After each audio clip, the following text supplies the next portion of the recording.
What's up, bros? Welcome to the Men of Mind podcast. I'm Omar Bravo, and this is the podcast all about badass knack bros and their journeys through life. From the bad beats and the lessons learned to the mountaintop successes and advice they'd give their younger selves, this is your chance to get to know these bros better. In this episode, I talk with Lizandro Carrasco, Untitled Chapter, Untitled Class number 49 from Santa Clara University. Órale. Right on, my man. God, you don't change, bro. You look the exact same. Little charmer, you. What'd you say? Hey, you little charmer. Oh, some shit don't change. Good to see you, my man. Damn, you look fantastic. It's been a long time. Been a while. Dang. I know. I just saw a couple bros on Saturday. And one of them's an old school cat from UC Davis, nickname of Wombat. Down Lopez. So just kind of a trip, right? Just thinking, holy moly, crossed back in 2001. I mean, talking about 20 years now. That is nuts. That is nuts, my man. All right. So, God, it's been, I think the last time I saw you was Sal's wedding, which was like 2011, 2012. So it's been about a decade. Yeah. Wow. Yeah. Time flies, right? Flies, man. Yeah. So let's see. I start every one of these off. I guess this is like number 4, but I've been starting every one off because I haven't seen everybody in a long time and things change fast. So first question is, you married with kids or single and ready to mingle? Married with 2 kids. 2. Wow. Little guy actually just turned 1 year a couple of days ago. Then my daughter's about 2.5 now. Wow, that's fantastic. So the last time I saw you, neither of us have kids. I got 5 kids now, so that's awesome. 5 is a lot.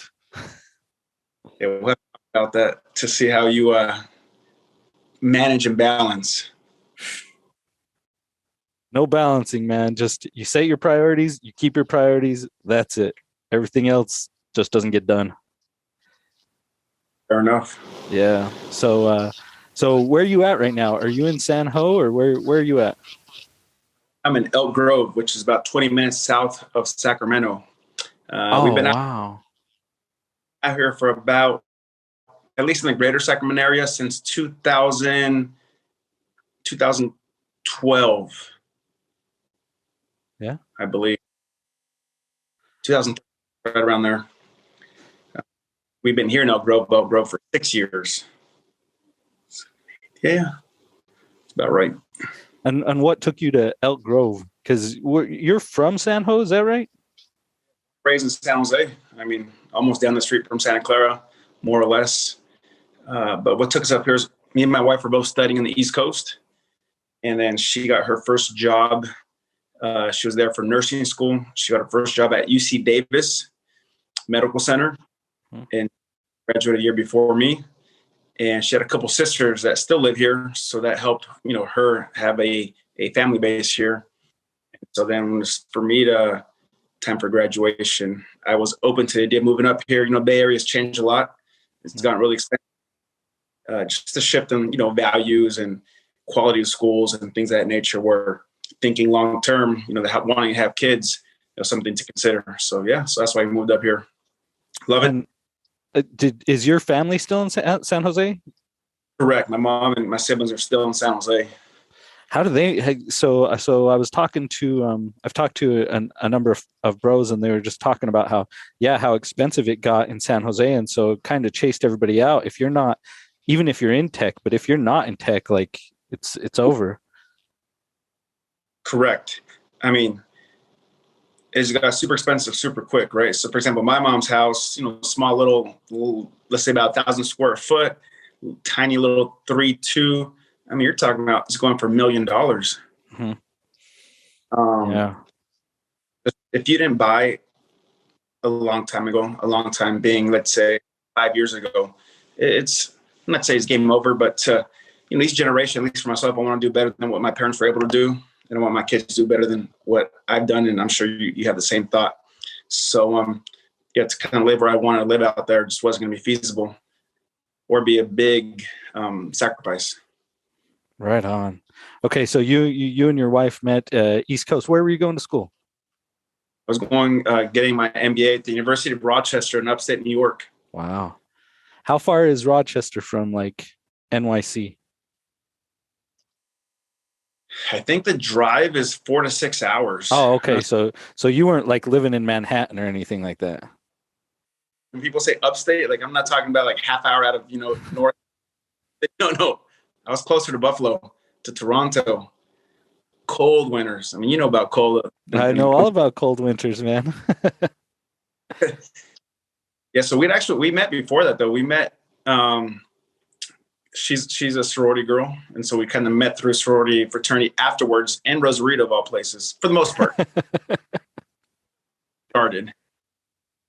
So yeah, I mean, it's a funny story actually. Mario Urquia was trying to, form a friendship with another sorority girl, with the Sunny, and so hey, I need a wingman. I'm like, hey, who is it? And so he goes, oh, it's Nadia. I'm like, all right, I'm down. Good for you guys. That's awesome. That's fantastic. So you got your MBA, and then you head back to I guess North Bay, way North Bay, if you're almost in Sac. Um, and then so a long time ago I helped you. You were trying to run for like school district or something, and we put up a website. Yeah, so I was doing politics back in 2010 to 12. Yes, I was involved with. I was on a school district, and I was trying to get elected to a bigger school district. I ultimately did not win, but it was a good learning experience. And also during that time, I was working for the state senate as a district representative for one of the local senators. And so, I mean, it was good, but you kind of get tired of hearing the same meetings, right, and having no change, no action. And so I said, yeah, I need to sharpen up my skill set. So I was like, I can go get my MBA. I got an offer I couldn't refuse, full ride out there. And so that's came back, said, hey, I want to go work in finance and crunch numbers, and just realized I was doing it for the wrong reasons.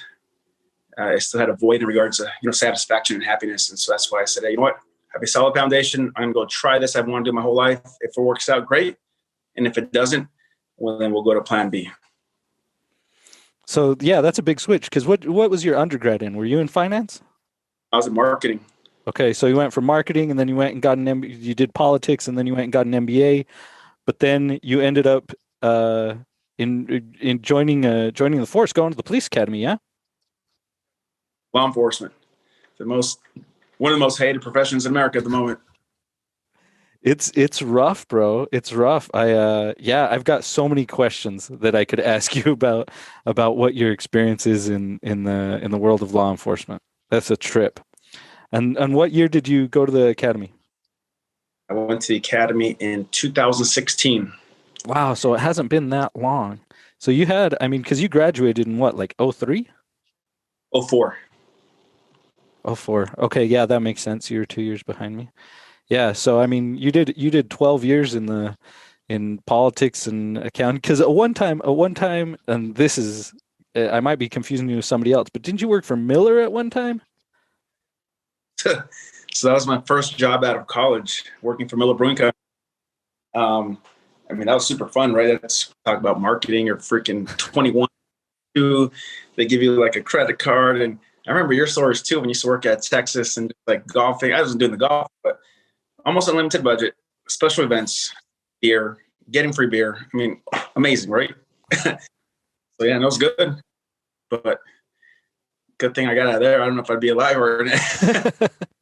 I think that's most people's story is like, hey, why would you ever leave? It's like, dude, it's super hard on the liver.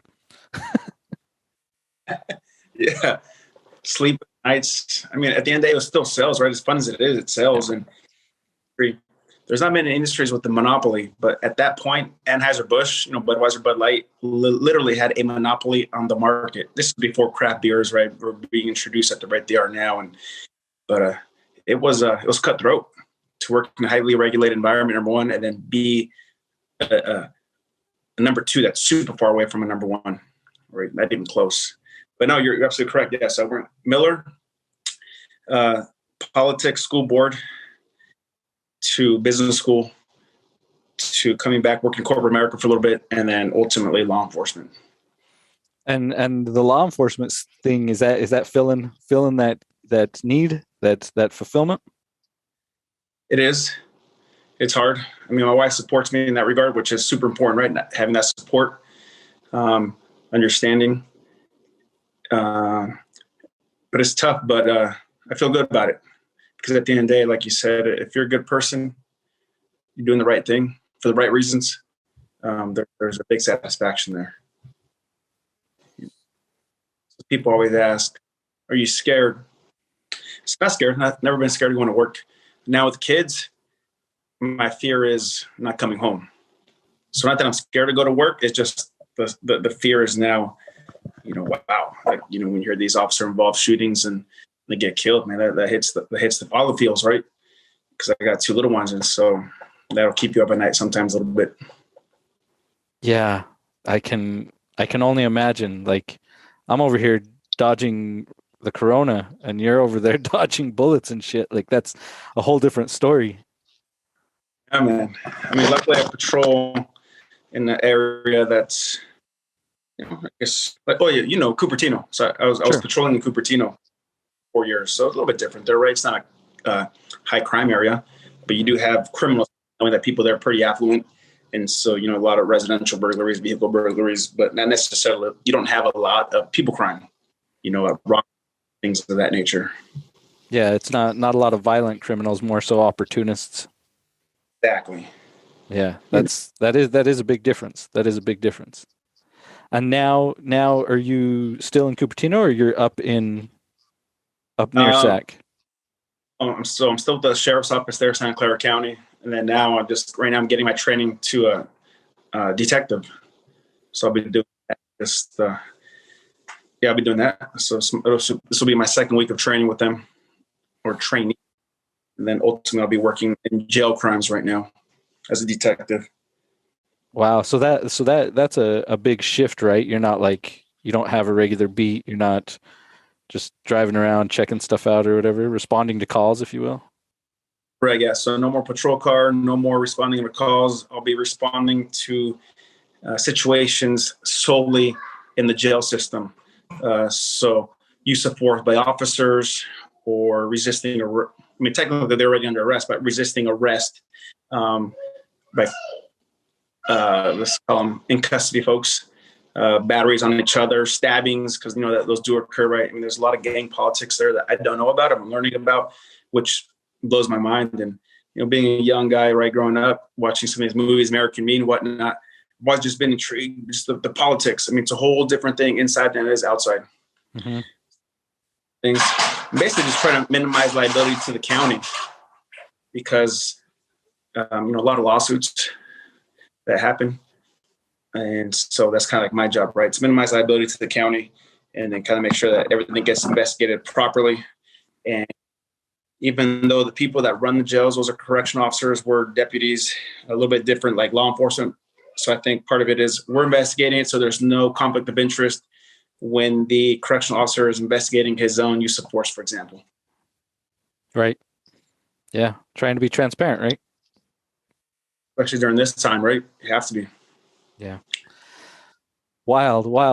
Let's talk a little bit about being a cop, because candidly, I was thinking about this, and I'm like, yeah, I don't have any friends that are cops. Like, I have a couple of tangential acquaintances or whatnot, but nobody that I kick it with. And I know that a lot of folks speak bad about law enforcement, and I've been one that has always seen both sides. Like, somebody sees a Blue Lives Matter flag and they're like, oh no, Black Lives Matter. It's like, no, that's the thing. Like, both matter. It's not just one or the other. No, both Black Lives and Blue Lives Matter. Those are not mutually exclusive. And a lot of whenever something hits the news, you have folks who bring that anti-law enforcement sentiment. And my stance has always been, it's like, look, are there bad cops? There has to be bad cops. There's bad everybody, or they're bad teachers, or they're bad politicians, or there's bad everybody all the time. but that doesn't mean that all of them are bad. And candidly, I don't want to choose to believe that I live in a system where like cops can't be trusted. That just doesn't, that's not the type of mentality I want to carry. So I choose to carry, hey, there's bad apples, but the overwhelming majority of them are chill. And candidly, even though I'm as brown as they come, I don't think I've ever been treated unfairly by law enforcement. Have I gotten tickets? Yeah. Did I deserve a ticket? Yeah. But it wasn't, I've never been treated unfairly. Everybody's always been chill. I took whatever punishment that I deserved. But likewise, I always expressed respect. And I think that goes both ways just the same. And so I guess my question is, how do you, as one of the good guys, just navigate all of the negativity? Yeah, man, it's tough, right? When you hear it. When all the George Floyd things were happening, I've gone out to. So my wife she was getting her master's at UC Davis in like nursing leadership, and so one of the things we're talking about is implicit bias. And I went out there to go talk to these students, right? And these students, they're master's students. They're older. They've gone through life experiences like I have, and I was just sharing with them when I had pulled somebody over, a young woman, a Black woman. And so sometimes people think like, oh, you pulled me over because I'm Black. No, it's actually 10 o'clock at night. I have no idea who's driving the vehicle. I'm only seeing that there's vehicle code infractions being committed. And so I'm going to pull you over. So I pull her over. I tell her to roll down the window. She rolls down the window about yay much. And I say, well, I can't. Number one, I'm not going to reach my hand inside, but I need to get the information I need from you: driver's license, registration, proof of insurance. I could tell on her face she was scared. And I said, why are you scared? She's like, I don't know what's going to happen here. So that same thing. I'm like, wow. Like this young Black woman does not trust me to the point where she wants to lower her window. So ultimately, just human to human conversation. I said, hey, it's about respect. I don't know you. You don't know me. I don't know who's driving the car. Ultimately, as I think it was a learning experience for both of us. I mean, she took away. I said, hey, man, you're a human. I'm a human. I didn't give her a ticket. And I was just like, hey, my job was kind of check to see what was happening with you. Were you in the influence? Were you having a medical issue? What's the case? And so it was tough to navigate for a bit. I mean, I think here in California, particularly Bay Area, we're better trained officers and deputies. And I say that because POST, which is the commission on police officers here in California, high standards, people have pretty good life experiences, exposed to diversity, compared to other parts of the state, other parts of the country where I may say, man, that's rough. I can see some of these cops as being maybe not as good as it should be, right? Maybe the pool of applicants isn't as strong as it should be. Ultimately, I've never kind of let that bother me. Or sometimes you take a person a little bit inside and you have to catch yourself not reacting negatively. I mean, other parts of other cops, man, they get, instead of high fives and, getting waves, they get the middle finger all the time, right? F the police mentality all the time. And so I can't even imagine kind of working through that on a daily basis. But I tell everybody, I should be able to respect back and forth, like you had mentioned as well. When having an encounter, I start low. And if that said individual wants to escalate things, then I will escalate things as well. But if I start up here, it's almost impossible to bring it down. And I try to talk to their people kind of just in the same way they're speaking to me. So if I see some gangster, I'm like, hey, sir, please. And I'm like, dude, this cop doesn't know shit. And I'm like, hey, what's up, big dog? Then try to build a little bit of rapport with them. But yeah, man, I'm not even sure if I'm answering your question. I know I've gone a little bit, but it is tough. But ultimately, like I said, for me, just respect. And I think growing up where I did, right? I mean, it was a rough neighborhood. You get a little bit of life experiences that isn't just college and isn't just education and reading books, just, common sense, street smarts. It's the totality of the individual. So far, so good for me, right? And there are some bad cops. I mean, at least on my teams the last few years, pretty much they're all good guys, man. But same thing, right? They've all gone through life experiences. They're all like in their late 20s.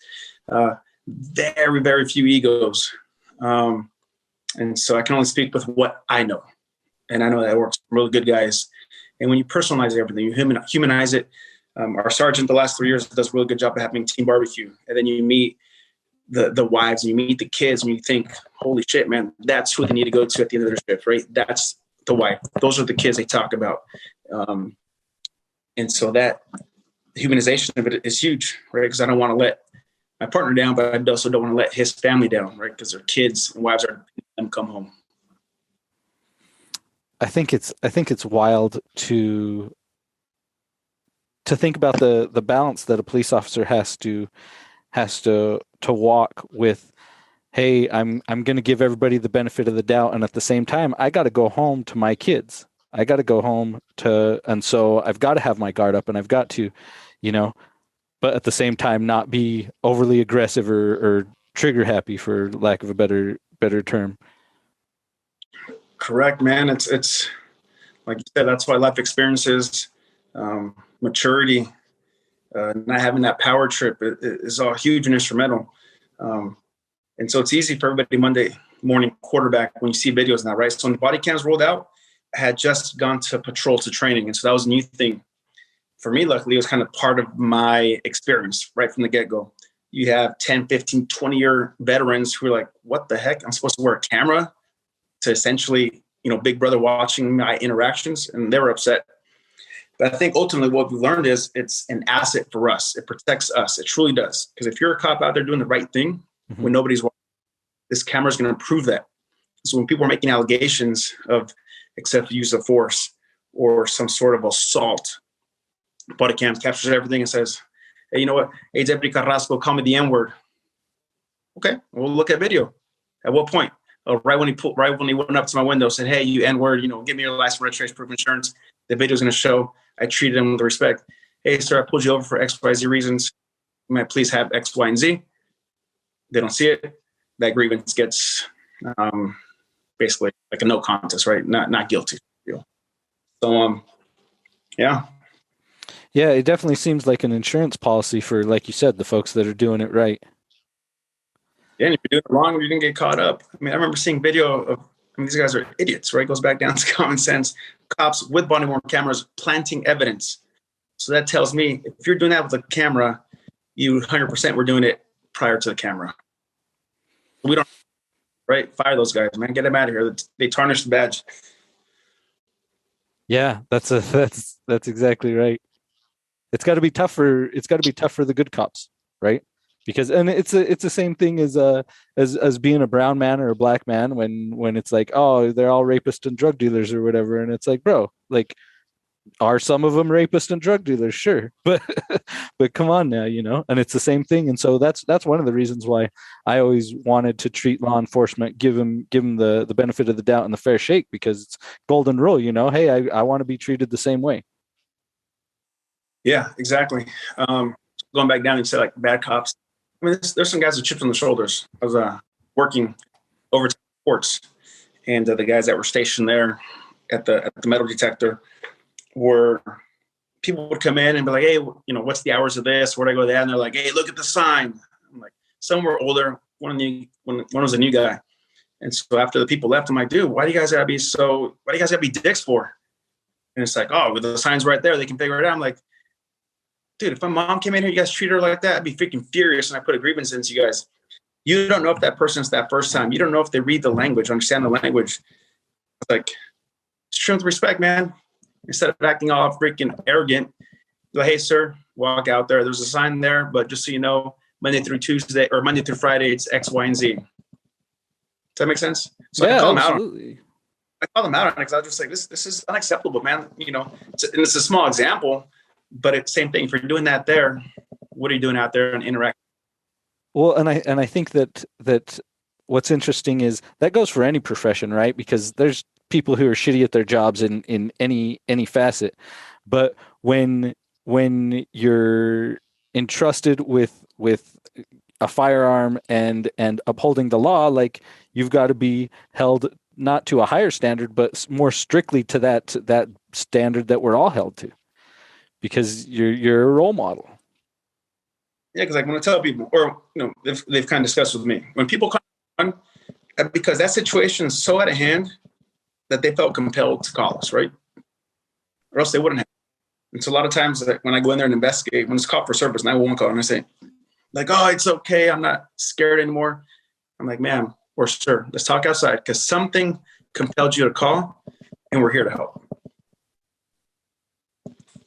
Because, people call 911 because, like I said, they're compelled, or that's the worst situation they've ever come across where they feel not safe or they can't take care of it themselves. And they call us.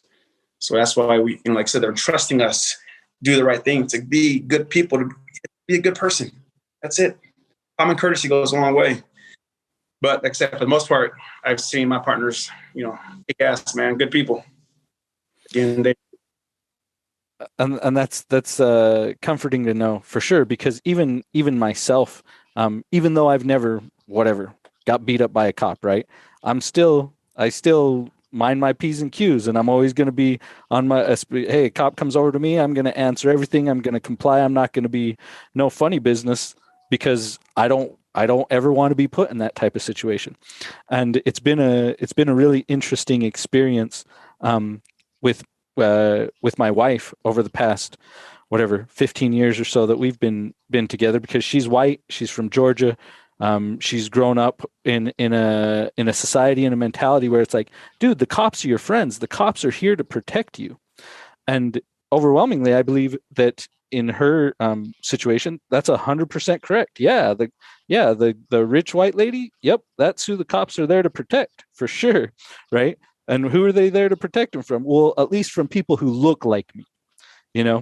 That's the stereotype. And this was a couple of years ago, but we were all over at my mom's house for like a Saturday evening dinner, and me and my older brothers are hanging out, and the conversation went to strategies for not getting killed by a cop during a routine traffic stop.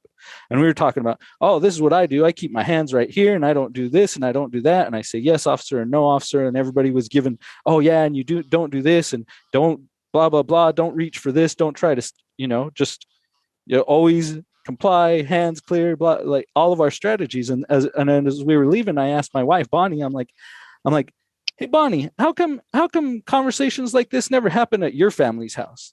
How come they happen at my house all the time? But at your house, your uncles never sit around and talk about how not to get shot by a cop. And so we're now at a point where I've got 5 little kids, and all my little kids, basically, they're pretty hueritos, man. They definitely, they get a good tan, but overwhelmingly people are like, hey, so are these your wife's kids? Like, the second marriage type of stuff, because they look white and I'm dark brown. And so now we're at a point of having to teach our kids. It's like, hey, are cops your best friends, and you should always trust cops, or are cops, you're to be weary of law enforcement? And there's this weird, goofy balancing act. And I know what I want to do. I want to be like, dude, cops are there to protect you, man. And at the same time, there's that balancing act. It's weird. Yeah, I mean, it's funny you brought that up, because even myself, when I've been pulled over as a law enforcement officer by my own personal vehicle, I do the same thing. I just put my hands up on the steering wheel. They come in, they interact, have a conversation. But because I would know that if I'm rolling up to the car, that would put me a little bit more at ease when there's compliance, and then we can kind of take it from there. But yeah, no, it is balancing act, man. It kind of, I mean, growing up Latino, my parents always, they're screwing around. My parents be like, hey, si no te portas bien, la policía te va a agarrar, right? The police is That's right. Like, you kind of put this fear in there that shouldn't be, but that's kind of the way we grow up. So you're like, oh shit, if that's happening when I'm 6, 7, 8 years old, what's going to happen when I'm a teen now, young adult? So it's more a thing and less of a respect. And so I try to tell people, dude, I'm not going to come and get your kid and hit your kid just because they're not paying attention to you, right? Teach generations that's not what a cop does. So, but it is a balancing act, unfortunately. But yeah, sorry, one last thing I want to say. Even prior for me becoming law enforcement, I was talking to a family member, extended family member, who is in law enforcement, she's probably been doing it for close to 20 years. Lizandro, have you had interaction with law enforcement? And I said, yes, I have. He said, have you ever been shot at? And I said, no, I have not. He said, why is that? I was like, I don't know, probably because I do what they say, right? It's a compliance thing. And I guess you can say easy for me to say, but I can at the end of the day, man, even I tell people, even if you're in the wrong or you feel like you're being wronged, comply and then go through the process. Right. Because that way you make sure you're alive, right, to kind of go through that process. Yeah, I mean, sometimes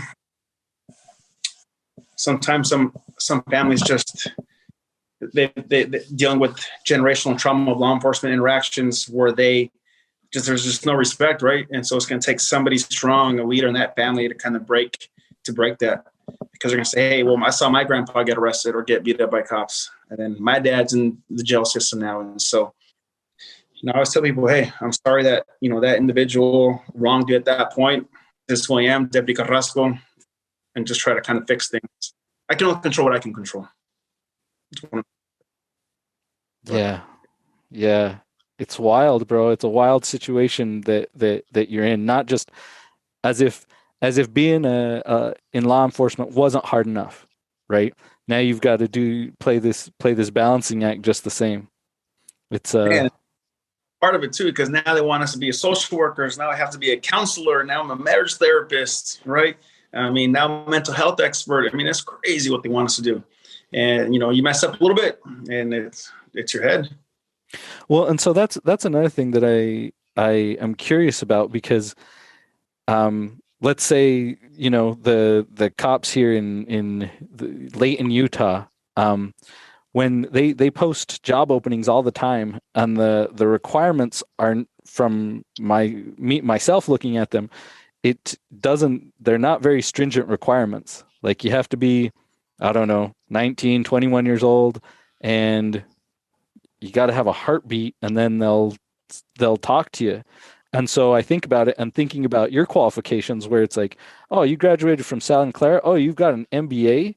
Like, that's insane. You seem, and I don't know about the Bay, but for here, oh my gosh, you would be so overqualified, especially because here, they start out at like, I'm just picking numbers, but I think it's like 19, 21, 23 bucks an hour, something where you make as much as an Amazon driver, but you are responsible for keeping everybody safe and at the same time not screwing up either. Correct. And that's yeah, man, that's tough, right? I mean, I'd be like, why would I go do that job for? It doesn't make sense. Out here, yeah, the standards are a little bit higher than that, right? I mean, it's still like 21. It's still going to be a certain number of, college units and whatnot. But that's why when they're looking at the application process, it's the totality of circumstances, right? How many jobs have you held?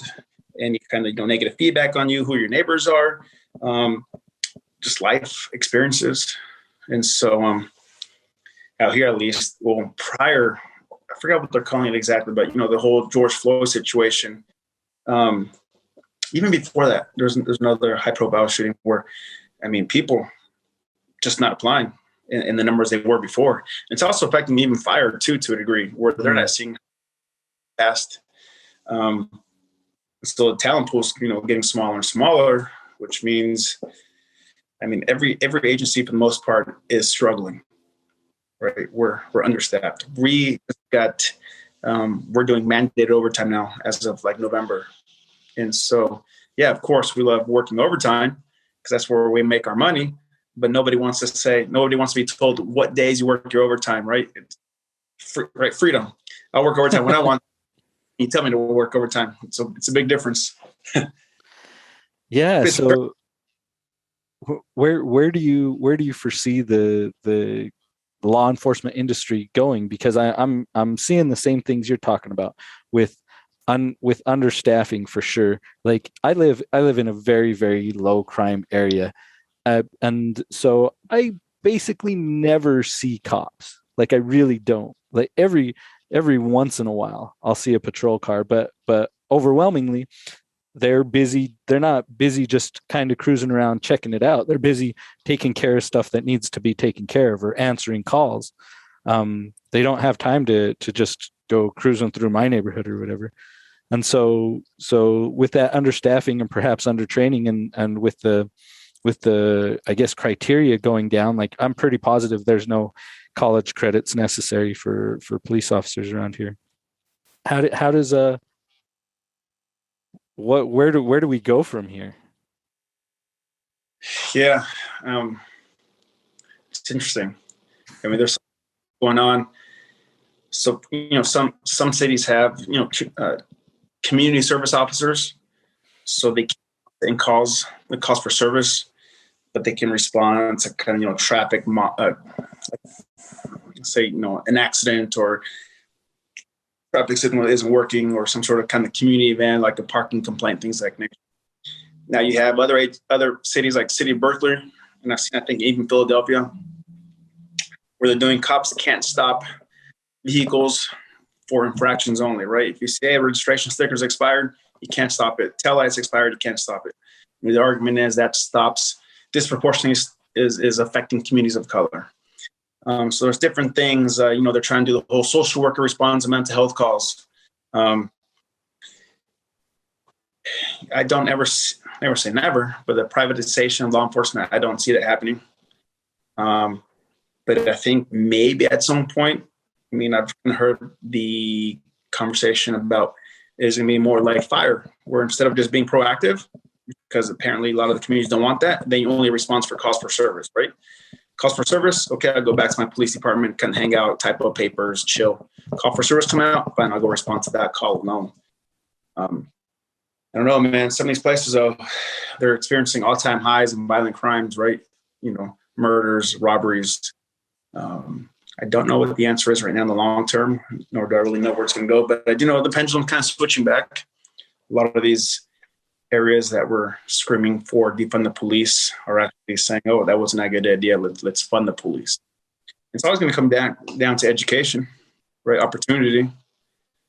But at some point, right, we're all responsible for our own actions, and I always tell people that.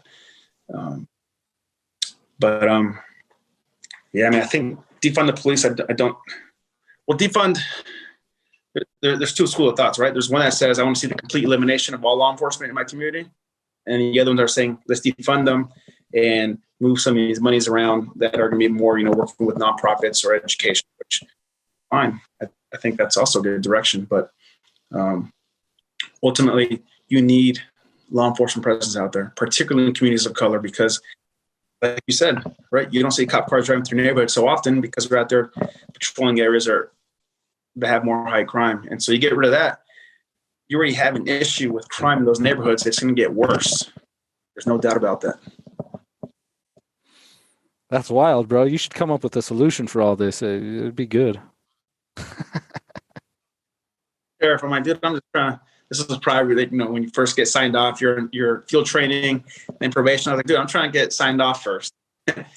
Pass probation and take care of myself. And now it's like, hey, dude, I got to take care of my kids, man. Thinking too far ahead. But no, everything. Trying to get more training classes. Training's huge.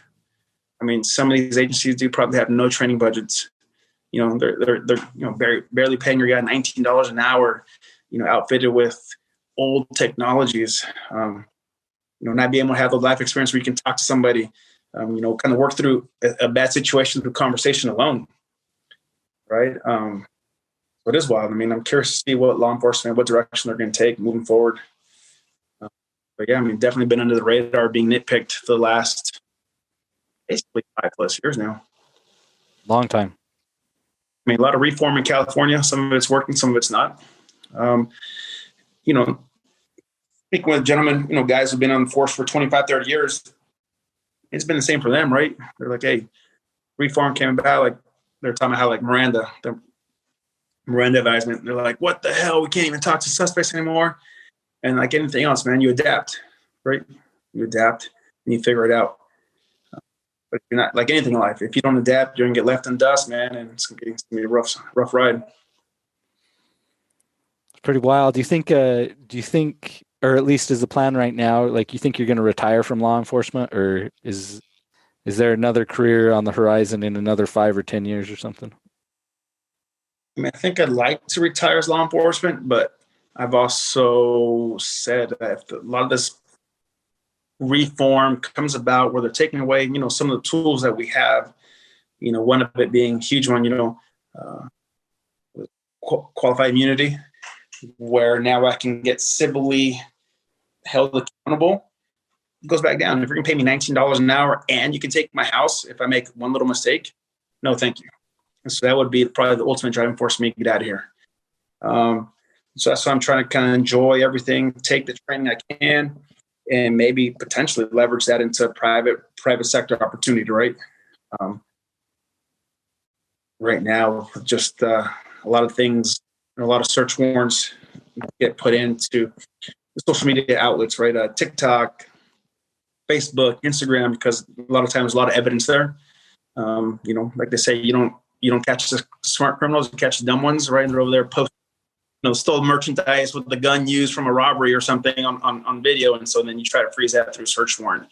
But yeah, maybe leveraging it into the private sector, kind of having that combination of business / law enforcement experience, and then be safer and probably make more money.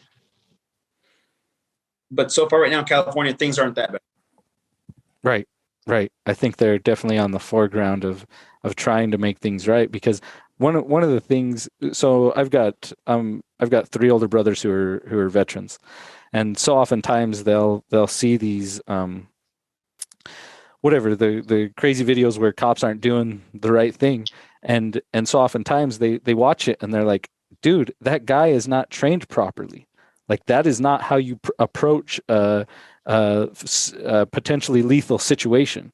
Like, you don't run up with, where you like, why would he pull up right there? Why wouldn't he pull around the back? Why wouldn't he sneak around? Why was, there's just so many things. And so I think that underfunding and leads to the lack of training, which leads to the issues.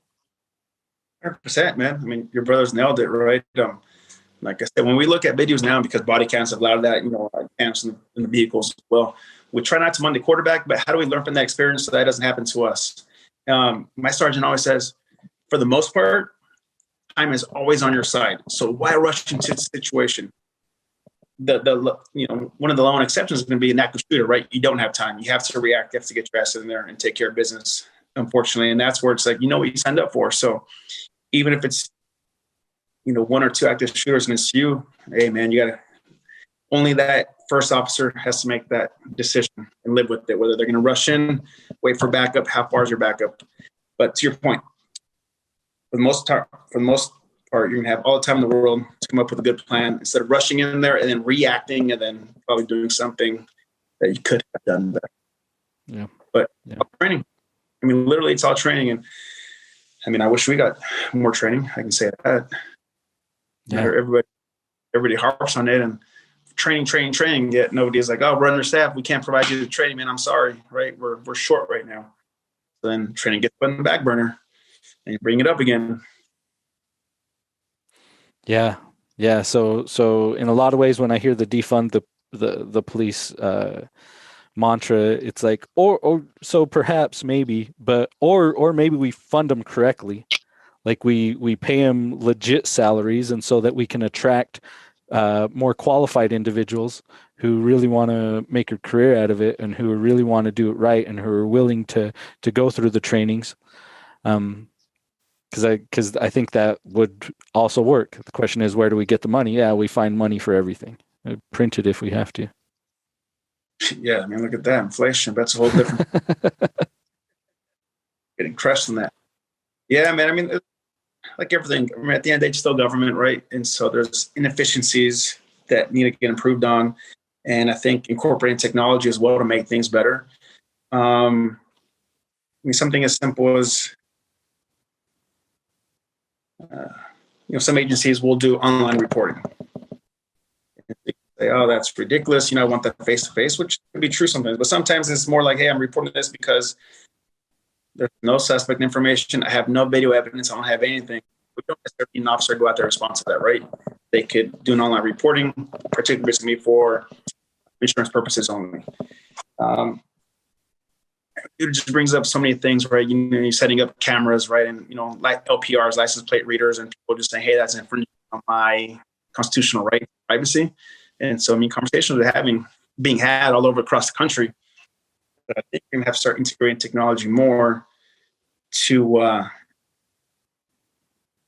make make our job easier and be more effective at what we do with the limited men that we're seeing. Unless salaries start rising a bit, especially in other parts of the country, man, like you said, you're not going to have qualified, good people doing a job, and it's just going to get worse. And now you're going to be paying out more money when mistakes are being made. Yeah, I think that's right. Okay, I'm gonna change subjects a little bit. So your wife is a nurse, is that correct? It's been a Labor rough time. What was that? Labor and delivery nurse. Oh, labor and delivery. Okay, that's really cool. That's actually really, really cool. My niece is going through labor and delivery right now. She's in school. She's in her senior year, and I think my wife and I were a big part of that because going through having 5 kids, we got really into the natural birthing movement and the likes, and just the miracle of it all. So that's wild, man. That's as far as I see it, I feel like labor and delivery, that's way more of the fun side of the healthcare industry, as opposed to being a hospice nurse or something like that, where you see the roughest times. A lot of her days, I'm assumed, are mostly happy, where you're giving people babies. Correct. I mean, yeah, we joke about the same thing. It's like one of the happy departments right in the hospital, for the most part. She works at UC Davis, which is a high risk hospital. So they see some rough stuff. But yeah, for the most part, for sure. I mean, you're bringing joy into people's families, right? So my niece is also at a super high risk hospital, and so every single day there's crazy stuff happening, like insane stories every day. Yeah, for sure, right? I mean, I'm a guy, and so I can't even comprehend and stuff. I'm like, really, that happens? Like, that's incredible. That's just shows you how much I know about medical, and then men versus women, that whole thing. Being a nurse and in the healthcare industry right now has been really tough for the past 2 years, right? I mean, with COVID. Yeah, I mean, she's, for the most part, I mean, they're okay. I mean, they've been getting hit. But man, I've talked to buddies who are nurses working the ED, 2 years ago, and wow, talk about, I mean, your own mental health, right? I mean, they were just, dude, he said they were just literally just bodies upon bodies, in black bags. I'm like, shit, man, that's tough. Right? Then you got to come home and be a parent and be a husband and be a friend. Like, shit, man, I don't know how you turn that off. Yeah, that's a really good question. How do you compartmentalize, like, all the crazy stuff that you see when you're at the office, and then not, obviously, as a compassionate human being, you're going to carry some of it with you, but how do you not carry it all with you, and when you get home and it's time to play with 2-year-olds? Yeah, man. I mean, I've only made the mistake. I learned I humanized an incident. It wasn't even an incident. We had gone to, I was still in the cabin. Your video cut in and cut out. Somebody calling me, so. Oh, that's what it was. Yeah, I try not to humanize it. And what I mean by that is, we were in the academy, went to the coroner's office. There was a body on a gurney, dude. And it tripped me out. I was like, holy shit. After all your life experiences, memories, happiness, sadness, that's where we end up. I was like, that is fucking wild to me. Like, you're just a freaking slab of meat on a metal gurney. So this individual here, very unfortunate motorcycle accident. I mean, grotesque, man. Didn't even look real. It literally looked at a freaking movie. So anyways, I made the mistake of, I had enough information on what they had said, what happened. I looked it up online in the news, and there it was. And like, I humanized it. And I was like, I ride a motorcycle. This guy rides a motorcycle. I was like, holy shit. And so that messed me up for a couple of days. So now, how I how do you pronounce that? Compartmentalize? Yeah, so ESL sometimes even. Man, I just say, hey, you know what? Show compassion when dealing with, let's say the victims' families. But don't take it home with me. It's kind of like, this is my job. I investigate, I deal with it, and I leave it here. Don't take it home, because man, that will crush you. That will eat you. That will eat you away. Like, yeah. I mean, I've seen gnarly things I know humans should see. And if I'm seeing that, that means, even more so, man, like the paramedics people, right, that come in the ambulances, that there's calls for service, accidents. I mean, they're seeing the worst of the worst. And man, sometimes I do talk about it, and I know the details. I kind of say, my wife, how was it? Rough day, man. I saw this or I saw that. And you talk about it a little bit. I mean, there probably needs to be more like anybody else, but I just don't humanize it. And not to be cold-blooded or anything, right? But I have to, man. I have to be as normal as I can for my family, for my kids, or else I would feel like I'd probably be cold and alienate them, right, as I'm trying to focus on myself. And so I have a long ride home right after work. And so I kind of use that to decompress, listen to a little country music, right? Who would have thought? I love country music now. Back when I was in and so I just listen to a little country music and, just the simple things, right, in life, family, friends, things like that. And just, so when I show up at home, I'm Dad, I'm Lizard, right? Just me. But it is hard, man. So I try not to put the human element to it and kind of figure out who that person was or whatnot, because that's where that, at least speaking personally, that's where that affects me, because I made that mistake early on in my career. Yeah, and it's just not sustainable. Like, it's not, man. I mean, you're seeing the worst of the worst, right? I mean, TV calls where people loved each other supposedly, and just like, I mean, so during COVID, man, it's happening a lot. A lot of suicides, a lot of murder suicides, because people used to having their alone time to go out for a walk or do this or go to the store, have beers with buddies, weren't having that anymore. And so now you're stuck in a home. If your job was tech or whatnot, instead of going to the office, now you're at home 24/7. Schools are closed. Everybody's at home on the computer.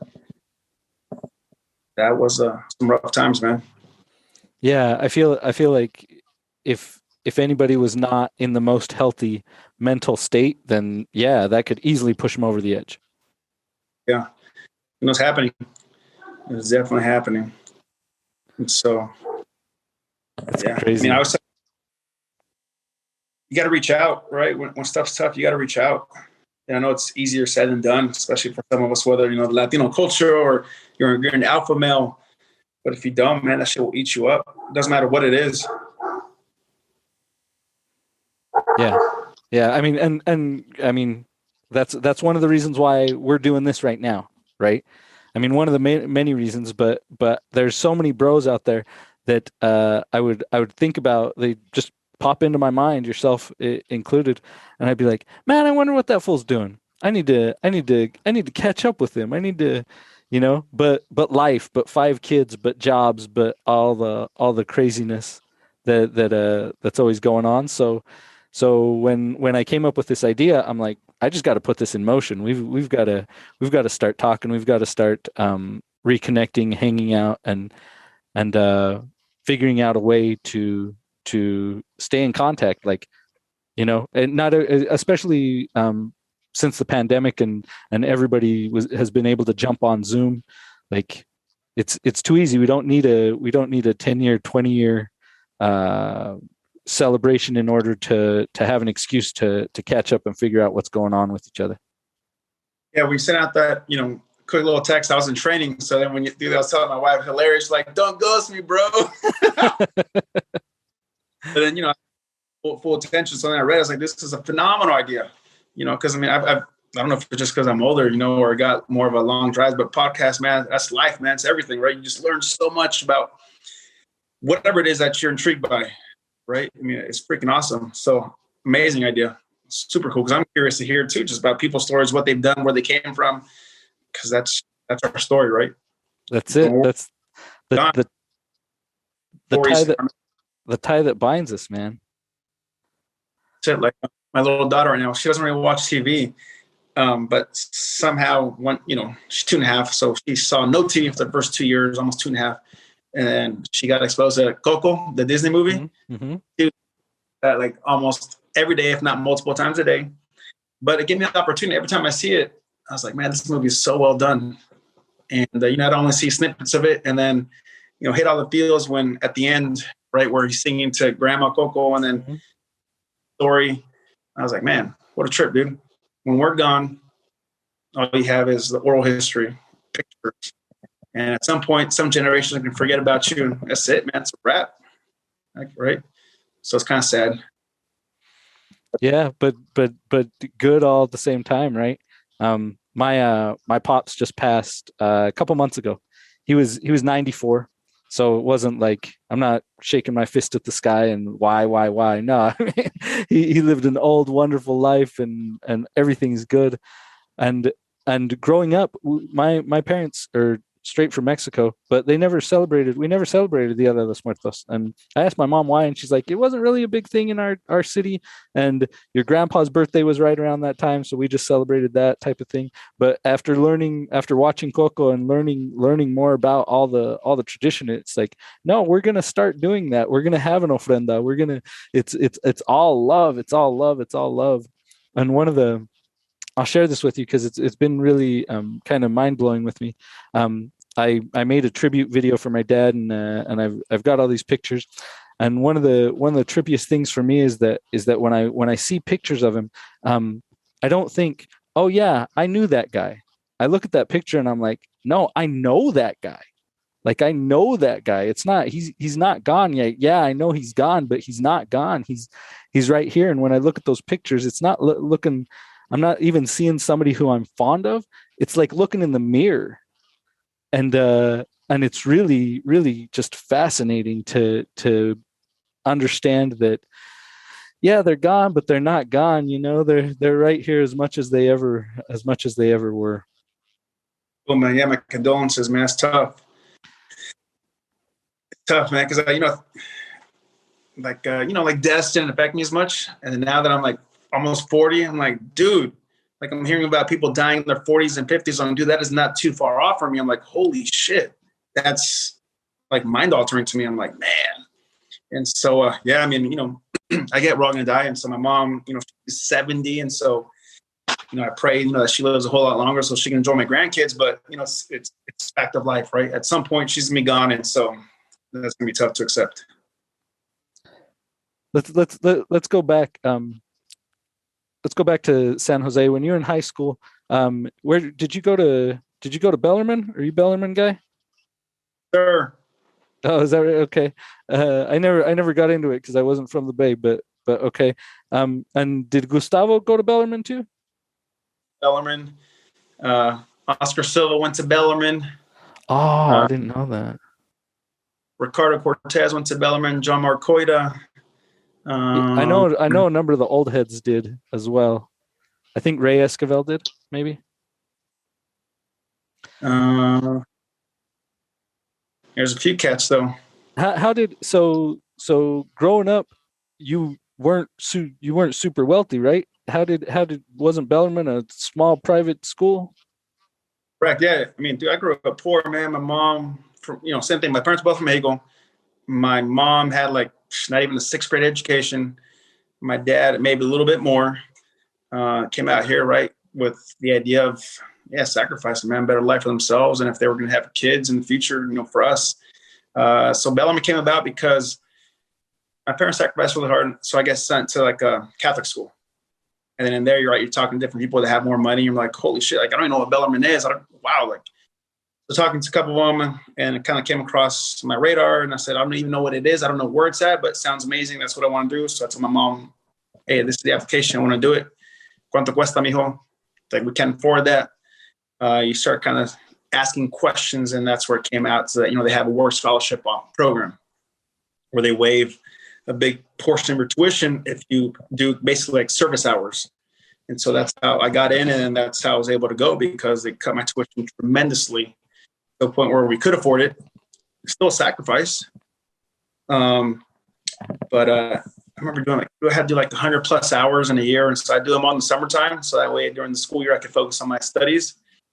And then I worked with the maintenance crew there, right? So every summer, instead of all the kids having fun and going to summer camps, I was out there busting my ass with the maintenance crew, right? Pulling weeds or whatnot and making the school look beautiful. But yeah, man, teaches you, going back to life experiences, teaches you a lot, right? Be humble, but also be grateful. Yeah, that's beautiful, man. That's beautiful. I mean, I just think to my own story of, it was time, everybody went on spring break and me and my family went to the fields, and after school we were in the fields. Just like a couple days ago, me and my daughter were throwing the baseball around in the front yard, and she asked me, she's like, "Hey, did you and Poppy did Poppy play games with you?" And it's like, hell no, Poppy didn't play games with me. All we did was work. We just went to work and we worked and we worked. That's there's no time for games. We gotta work. And so hearing that, it's like, yep, that's what I'm talking about. Yeah, the struggle. And so that's why I had said early on, right? I want my kids and every subsequent generation to do better than those before me. But they all paved the path, right? I wouldn't be here if it wasn't for my mom's hard work, my dad's hard work, right? And so, yeah. And so it was you, and I've met your younger brother. Was it just you two? And I have a younger sister as well who's 10 years younger. So she's about 28, 29. Okay, cool. And where did anybody end up going to Santa Clara too? No, my brother went to San Jose State. And then my sister, she had a good time. She asked me, what to do. So not what to do, guidance. I said, "Hey, baby, you go where you want to go." So she ended up going to University of Miami and living life. Nice. She followed in Urquia's footsteps, huh? Yeah, they actually were out there at the same time for the most part. Her with undergrad and him in grad school. Yeah, so when he was out there, I got to line up with him once or twice because I was living in Tampa and he was in Miami. So that is right. Forgot about your 10. I lived in Florida for 10 years. Yeah, it was not a short pit stop, but it's good. And then I've been back here in Utah for 8 years. 8 years this month. Is your family, when you guys came, I guess your parents came from Mexico, they settled in Utah then? Yep, pretty much straight away. I mean, they did the migrant farm thing through the Southwest, but found that, hey man, they treat us the best in Utah. Let's go there. Let's stay there. And if you don't mind me asking, did they have prior family that was there living there, and that's the connection? Yeah, my dad's oldest brother. My dad it was him and 3 other brothers, and he was the youngest. And so his oldest brother they had all started out in Texas once they came from Mexico, but then he had lined up in Utah, and he's like, it's good here. Everybody should come. And so all 4 brothers and their families all came to Utah, and so we've been here ever since like the mid '60s. What part of Mexico was your pops from? San Luis Potosí. My mom and dad both from San Luis Potosí. Yeah, when I was doing an internship in North Carolina, and so it was interesting to see, like the migration patterns of people from, different regions of Mexico. There, North Carolina, a lot of people are from Guerrero, and so there are a lot of Michoacan and Jalisco. So that was kind of like my first time living out of state, where I was exposed to Mexicanos not from Jalisco and Michoacan, and so you kind of start learning that history, right? And so you're like, wow, okay, certain regions just have migration patterns because the older brother or the tío, the tía was there first. And so now at least he had housing, right? And then you kind of go from there. Yeah, thinking about those stories, man, it just seems mind-blowing to me because like sometimes I'll put myself in that situation. Hey, what if whatever, apocalypse or whatever, and we got to go somewhere else. Like I couldn't imagine moving my family to another country with basically nothing in my hands and just going. We're just gonna start. We're just gonna go. It's so crazy to me. Like I think about, maybe we should move to wherever for a couple of years, but I'm talking about with money, not starting over. I know how soft we are, man. The big scheme of things. They say I've been thinking and talking a lot with friends about there's the idea, what is it? Hard times make strong men make easy times make weak men make hard times. Yep. And that idea, I actually worked with I have worked with this lady. She's an older lady. She's like in her 70s, but she's very, very, very wealthy. And has an organization basically for rich people, because the idea is that wealthy people within 2 to 3 generations, that one of two things happens: either all their wealth is gone, or their family is a mess because of that trickle down. It's like, yeah, the kids got everything handed to them, and then the grandkids got everything handed to them, and then they're all on drugs and nobody has any work ethic, and so they've either pissed away the money, or they're all messed up, or both.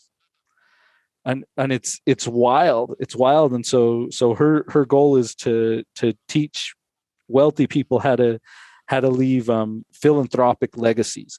It's like, you got all this money, yeah, you can give some of it to your kids, get them set up, get them started, but don't give it all to them. And then with the rest of it, you've got to invest in the communities and the societies through scholarships, through whatever. And if some of your kids decide they want to work for the philanthropy, then that's cool too. But don't just leave it all to them. Yeah, man, I can touch on that because I see it a lot in my line of work, right? Working Cupertino, Saratoga, Los Altos Hills, some of those affluent neighborhoods in the country. Like, man, you got everything and just didn't take advantage. And just making poor decisions. 100%. There's no accountability, right? Mommy's money, daddy's money. 1 second. Yeah. What's up? All right, 1 second. Hold on. What's up?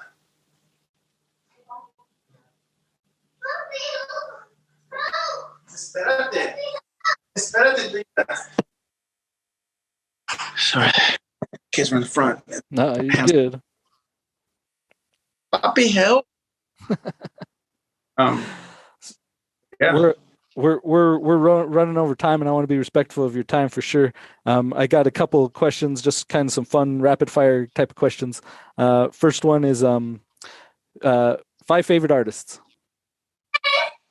Just in general? Yeah. I'm not a big artsy guy, but we'll go with that. Let's see here. No, so I mean, we could do anything. We can do actors, musicians, literal artists. Yeah, so not much. I mean, I'd say Denzel. Okay. Do athletes count? No, probably not. I'll take an athlete. That's an art. Yeah, I guess so. So he's not really an athlete, but David Goggins. Yeah, okay. Can't hurt me. Yeah, stay hard. Yeah, so Denzel, David Goggins. I'm excited. There's not a lot of people I look up to, like in regards like artists, but let's see here. Zach Brown, you know, is it? Yeah, Zach Brown brand. Fried chicken. Chris Stapleton. Okay. One of my favorite songs, dude. Like literally, it's like, love it. Like everything resonates with me, and maybe it took, 39 years for me to finally kind of grasp that. But fuck, man, it just hits the feels. That was 35. That was 4. 4. And probably let's go a little bit of L'Ochenta, There you go. Rest in peace, huh? Rest in power. He was like the last icon of Mexico. But anyhow. Nice. No, that's good. 5 people dead or alive, dinner guests.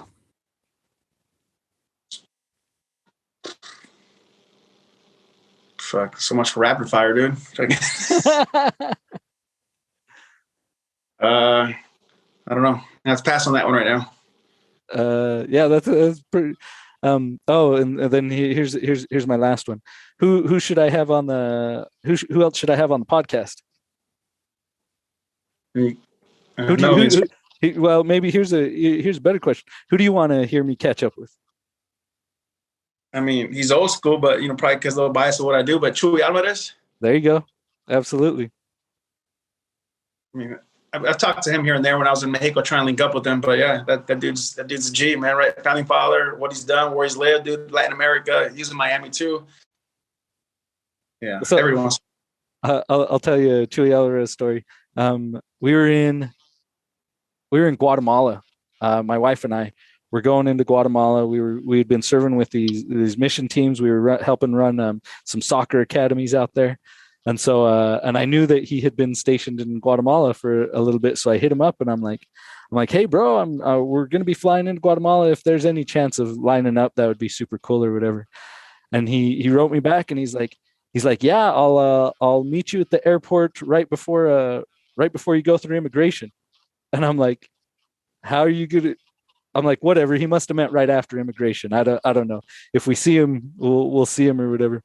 And so our flight lands, and it was pretty late. It was like a 10 p.m. flight, and so the airport was empty. And so we're cruising through the airport. Had not got to immigration, and Chewy's he's got his daughter on his shoulders, and he's standing there just kicking it. And I'm like, how do you get past security? How do you get past immigration? I was like, oh, what's up? Damn, you weren't kidding, right before immigration. And he's like, yeah, come on. And I'm like, oh, we got to go through immigration, get everything. And he's like, no, right here. And he opens up like this back door.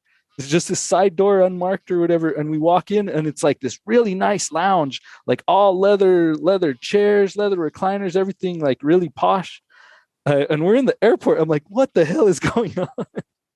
And he's got these two guys and they look like Mexican security, Mexican CIA. I don't know. They are not Mexican. I guess we were in Guatemala. They were Guatemalan. And he's like, just give these guys your passports. And I'm like, excuse me? He's like, yeah, they're going to go get them stamped for you. And my wife is just looking at me and she's like, are you sure you know this dude? So we give them our passports and they run off and they come back and they get them. He's like, okay, you guys are all good. They got the stamps. They got everything on them, whatever. And then we immediately out of this little lounge room, we walk out, we hit the exit door and his car is parked right there. Like, I'm like, what is going on? And then he drives us up to his pad. They have this fat condo. Like it was wild. Took us out to dinner. We hung out. And then the next day he went and dropped us off and we went on our trip. But that was the craziest thing I'd ever seen in an airport. I mean, this was post 9/11. This was I think this was 2009. So I was like, I don't know what you got going on, but that's pretty badass. That was front door service. Go with it. Don't ask questions. Don't ask that. That's cool, man. It was wild. I don't know how he pulled that. I've never gotten out of an airport that fast in my life. That was insane. Yeah. So Chewy, who else should I talk to? I mean, there's good dudes. I mean, a lot of good dudes out there. I mean, Darte's always had like a good little story. Nice. I mean, I don't know too many like the younger guys, right? But I guess you always want to hear about the older guys that were there before you, right? That paved the path. So I'd say, who else? Let me see here. Yeah, I mean, it's always a cool story too. Like you being from Utah, because a lot of us guys are local, but like the Bryans and the Lows, right? Who kind of came from Denver out here as well, and kind of probably have similar, stories of growing up. And then making the move to Santa Clara and kind of staying here and, everybody with families now. Those are guys, right, that I kind of, went to school with. I mean, I remember all you guys, man, were out there super supportive. And I still remember when I first pledged, having a NASCAR, I think had just finished. And we're out there with red wagons on campus. That's good times. That's good times. Are you in touch with anybody still? You said you ran into a couple bros, but. A couple bros from different chapters, but from our chapter, it's, Gustavo, Oscar, Mario, pretty much guys from my class. It's been a little while though, for a little bit like Rob Campos. He still talks to Ruben a lot. Ruben Dario, Villa. Yeah. So Alex Hara. He'd be a good person too, Alex Hara. Yeah. He's actually teaching in Santa Clara right now. I got a story about Alex. So we never went to school together. He was a handful of years younger than me, but he hit me up one day and he's like, hey bro, you live in Salt Lake? I'm like, yeah. He's like, okay, so do you think I can crash at your pad? I was like, yeah, for sure. This was probably It's probably like 6 years ago. He's like, okay, me and a couple of my boys that are in the master's program together, we're all driving up for this conference. We're going to be presenting, blah blah blah. I'm like, yeah, for sure. Just come through. And so I get they got here while I was at work, but I get home from work and I go in, my wife, my kids, and these guys, they're all sitting at the kitchen table. These guys are drinking. It's like 2 o'clock in the afternoon. I'm like, hell yeah. I was like, well, I brought steaks, so here we go. And so all my siblings came over and we had a big backyard barbecue. Awesome. Yeah, man. Yeah. Alex Hada, I remember we ended up in the garage late night. That's where we kick it out here. Because I got a kind of bar set up out there. But he's like, you got any like ranchera music or something? And I was like, sure. So I threw on some Ramon Ayala, and he's like, oh shit, bro, do you got any tequila? I'm like, yeah, of course I do. Here you go. He's like, it was just one thing led to another with that guy, dude. Yeah, so I say, yeah, got to put him on there. Alvarez, Darte, and Lopez, and Macias. There you go, man. All right, brother. Well, I appreciate your time. I'm really hoping that through this we can stay in closer contact, and whether it's social or we just throw a text back and forth every once in a while. I'm going to be praying for you and your family as you guys go through making this transition to detective, man. That's all beautiful and on the daily grind.